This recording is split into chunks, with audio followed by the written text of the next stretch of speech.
রাজনৈতিক সংকীর্ণতার কারণে, কারণ খাল কাটলে মানুষের কাছে জিয়াউর রহমানের ছবিটি ভেসে উঠবে, শুধু সেই ক্ষুদ্র চিন্তার কারণে, সংকীর্ণতার কারণে পরবর্তী সরকারগুলো বুঝলেও তারা ভিন্ন রাজনৈতিক দর্শনে বিশ্বাসী হবার কারণে তারা এই খাল খনন কর্মসূচি আর চালু রাখেননি।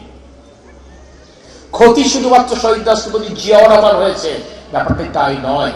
ক্ষতি শহীদ রাষ্ট্রপতি জিয়াউর রহমানের এক চিলতে পরিমাণ হয়নি।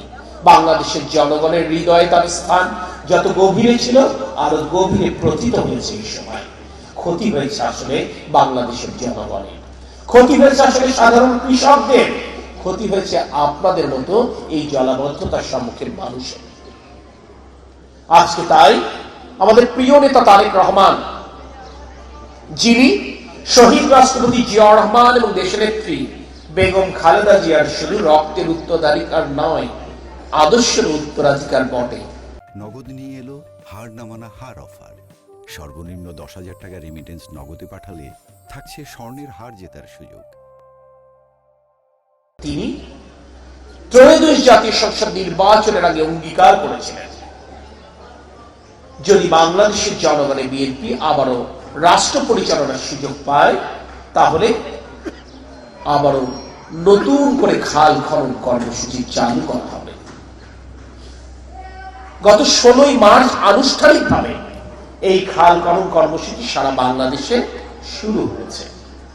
আমি এসেছি উনার পক্ষে, ভবদাহ জলাবদ্ধতায় নিমজ্জিত মানুষের দুঃখ কষ্ট নিরসনের ব্রত নিয়ে। আমরা এসেছি তাদেরকে আশার আলো জানাতে। আমরা এই বার্তা দিতে এসেছি, তারেক রহমানের সরকার, বাংলাদেশ জাতীয়তাবাদী দলের সরকার, জনগণের ভোটে নির্বাচিত গণতান্ত্রিক সরকার এই অঞ্চলের মানুষের দুঃখ কষ্টের সাথে সমব্যথী। আমরা এই অঞ্চলের মানুষের দুঃখ কষ্টের একটি স্থায়ী সমাধান সূত্র খুঁজে বের করতে চাই।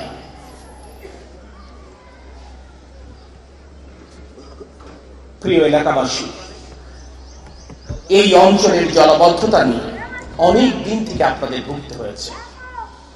আমি আজকে স্মরণ করতে চাই আমার প্রয়াত পিতা তরিকুল ইসলামকে, যিনি দেশনেত্রী বেগম খালেদা জিয়ার আনুকূল্যে 1991 থেকে 96 এবং 2001 থেকে 2006 পর্যন্ত অভয়নগর, মনিরামপুর, কেশবপুরের বিস্তীর্ণ এলাকার মানুষকে জলাবদ্ধতা থেকে মুক্তি দেওয়ার চেষ্টা করেছিলেন। শুধুমাত্র পরবর্তী সরকার যদি এই কাজের ধারাবাহিকতা রাখতেন আর উন্নয়নের নাম করে নিজেদের পকেট ভারী করবার প্রচেষ্টা না নিতেন, আমি মনে করি ইতোমধ্যেই হয়তোবা এই সমস্যার অনেকাংশে সমাধান সম্ভব ছিল।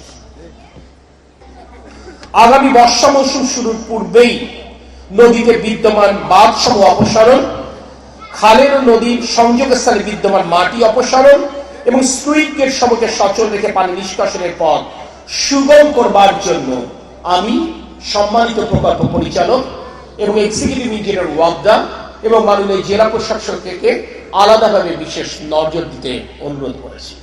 তারা আমাকে কথা দিয়েছেন, গত বছর জলাবদ্ধতায় এই অঞ্চলের মানুষ যে কষ্ট স্বীকার করেছেন, অন্তত এবার বর্ষা মৌসুমের আগে আমরা তার 50% লাঘব করবার চেষ্টা করব ইনশাআল্লাহ।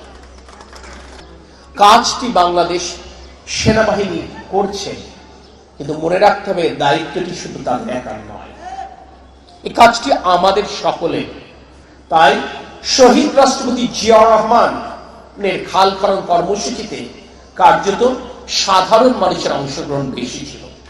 সেখানে স্বেচ্ছাশ্রমের ভিত্তিতে মানুষ এই সমস্ত কাজে অংশগ্রহণ করেছে। আমার ভালো লাগছে, আমরা যারা শহীদ রাষ্ট্রপতি জিয়াউর রহমানের সাথে খাল খনন কর্মসূচিতে অংশ নেবার সুযোগ থেকে বঞ্চিত হয়েছিলাম, আজকে সেই তরুণ এবং যুবকদের এক অধিক সংখ্যক উপস্থিতি আমাকে আশান্বিত করছে। আগামী দিনের কর্মসূচিতে ঠিক একইভাবে তরুণ এবং যুবকেরা স্বেচ্ছাশ্রমের ভিত্তিতে এই খাল পুনঃখনন কর্মসূচিতে অংশগ্রহণ করবেন।